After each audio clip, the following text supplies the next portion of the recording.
Peace, family. What's going on? Today I want to do a real quick video continuing the conversation on black violence. I took a little bit of a step away from that because I felt that it was important to address the Tyre Nichols situation.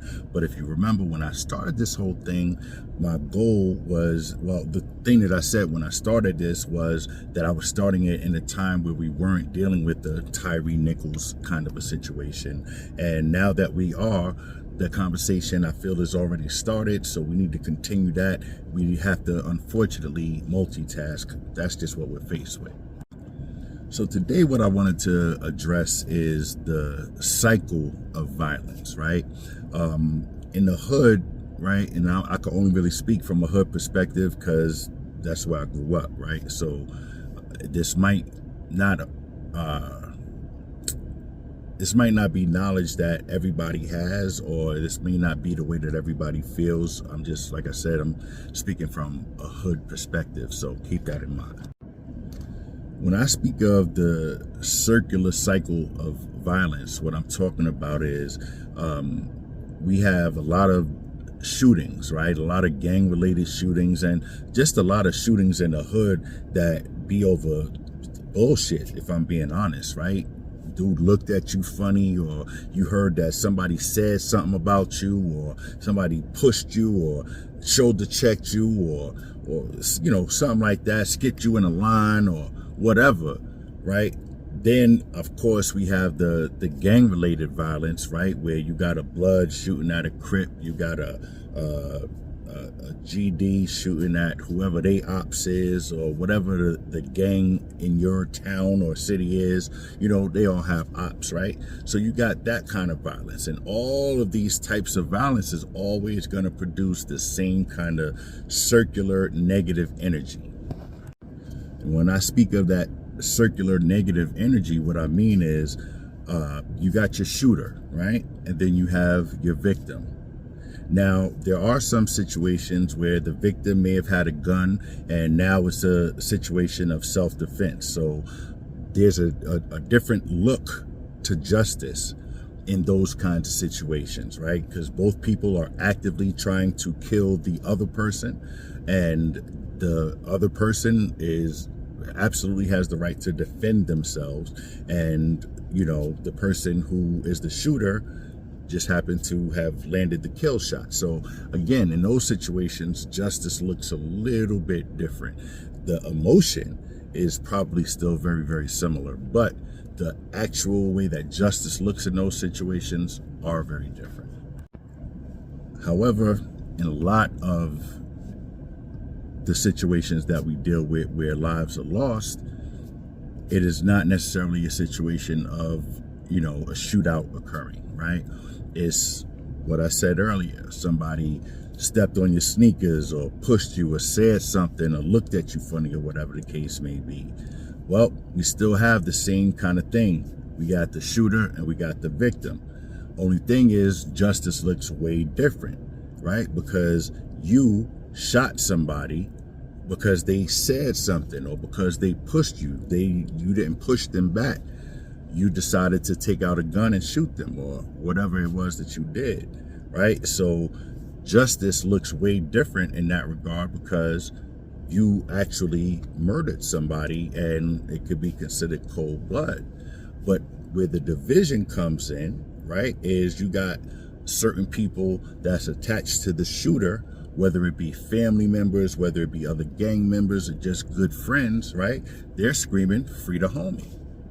On the other side of that, you got the family of friends of the victim. And they're only wanting one of two things to happen. Either they want homie to get out so that the hood could take care of him, how the hood do, or they want him locked up. So now you have opposing positions in the hood. You got two families, two groups of people who are screaming for justice, but justice looks totally different. And this only comes because we do not know how to humble ourselves. We do not grasp what conflict resolution actually looks like. To a lot of us, conflict resolution really only means that we win the argument. We make the other person look stupid and they walk away with their head down and their tail between their legs.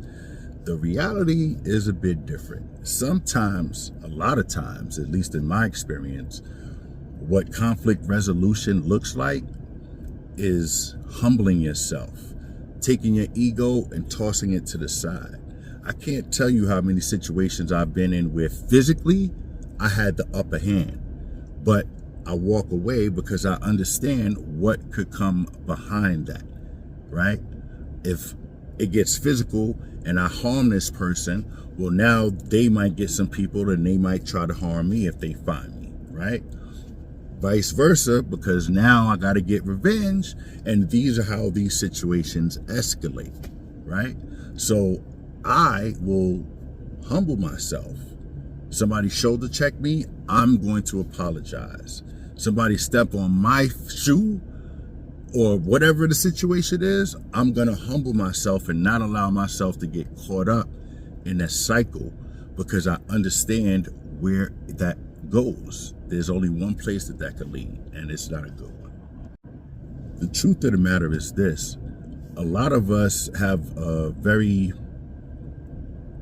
warped concept of respect, what it looks like and what it means to give and get it, right? And because we don't have much, and because of things that we're taught and things that we see, we equate respect with somebody, or disrespect rather, with somebody saying something out of turn about us, or something that may or may not be true, right? We view disrespect as somebody shoulder checking you or bumping into you innocently. We view disrespect as somebody stepping on your sneaker and you, as the person who stepped on the sneaker, not bending down and trying to wipe it off immediately and apologizing profusely. To some people, that is a form of disrespect. And where everything gets twisted is how we react to being disrespected. And that is another part of conflict resolution that we need to learn, which is communication, right?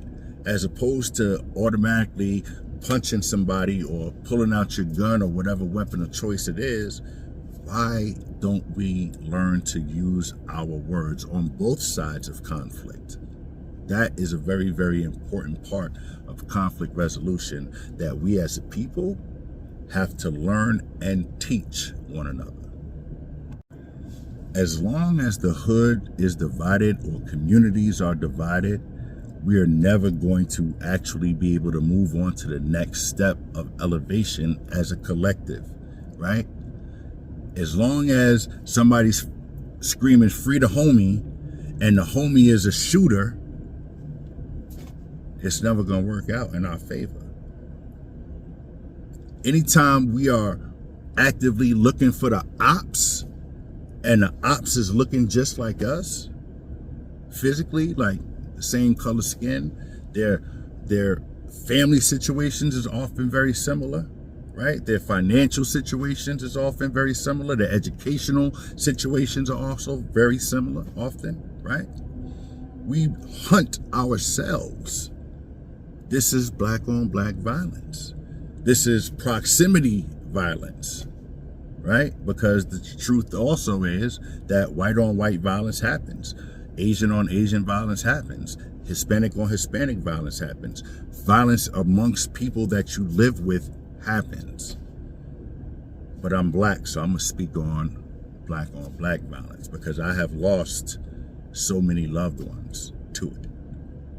So with that said, I'm gonna bid y'all peace.